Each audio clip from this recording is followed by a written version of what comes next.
Here, ons wil net vanoggend by mekaar kom in gebed. En Here, die enigste doel, die enigste rede, Here, is om U te verheerlik. Here, daar's so baie dinge waardeur ons as mense gaan. En Here, somtyds voel ons so ver van God. Somtyds voel ons so oorweldig met die dinge wat in die wêreld aangaan en dinge waarmee ons gekonfronteer word, Here. Maar Here, ons weet baie goed dat nooit is ons alleen nie. Ons hoef nooit alleen te stap nie, Here. Want U, die Here, is altyd met ons. U sê, ek sal jou nooit begewe nie. Ek sal jou ook nooit verlaat nie. Maar elke stap wat jy stap ek saam met jou.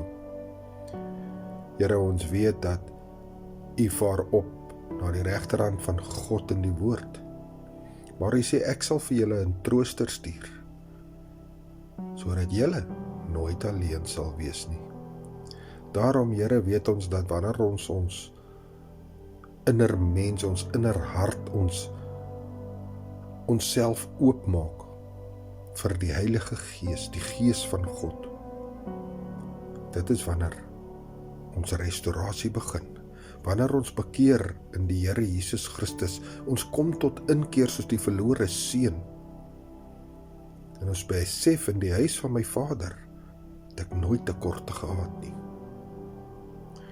Maar Here, so dikwels verval ons onder sonde, so dikwels luister ons na die leuns daar buite, wat vertel word dat jy is nooit goed genoeg vir God nie, nooit goed genoeg vir Jesus nie, wat absolute leuen is. En ons weet dat wanneer ons voor die Here Jesus Christus buig, ons self verneder, nederig sy teenwoordigheid soek, en ons buig by die voete van die kruis, daar waar Jesus Christus vir ons aan die kruis sy bloed gestort het. Ons weet, Here, as ons verslawing van allerhande dinge toelaat, soos byvoorbeeld dobbel en drank en drugs en sigarette en wat ook al, die liefde vir geld. Here, dan sê die woord in Johannes 8 vers 44, julle het die Satan as vader. Here, ek bid vanoggend dat ons al daai werke breek in die naam van Jesus. Ons staan dit teen, ons bestraf dit, want ek seker niemand wil 'n bose mag, 'n onreine gees, 'n prins van duisternis as 'n vader hê nie. Ons wil God Abba as ons Vader hê. En die Seun Jesus Christus as ons redder en ons saligmaker.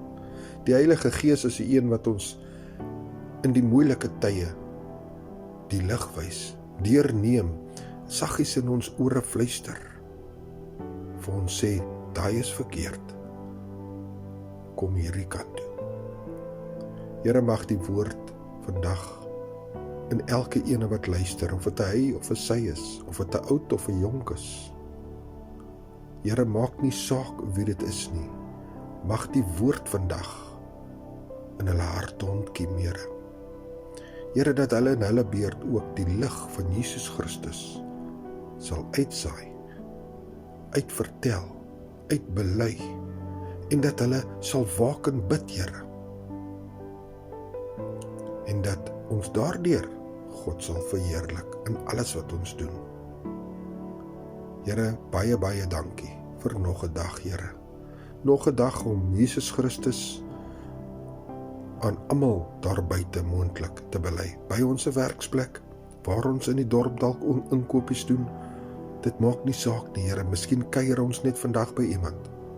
En ons vertel hulle van die liefde, die krag en die nuwe lewe van Jesus Christus, ons Here. Amen. Pastoor Gary, Brood en Water, 5 minute woord. Bediening as ook bidgroep. Wees geseënd in Jesus naam. Amen.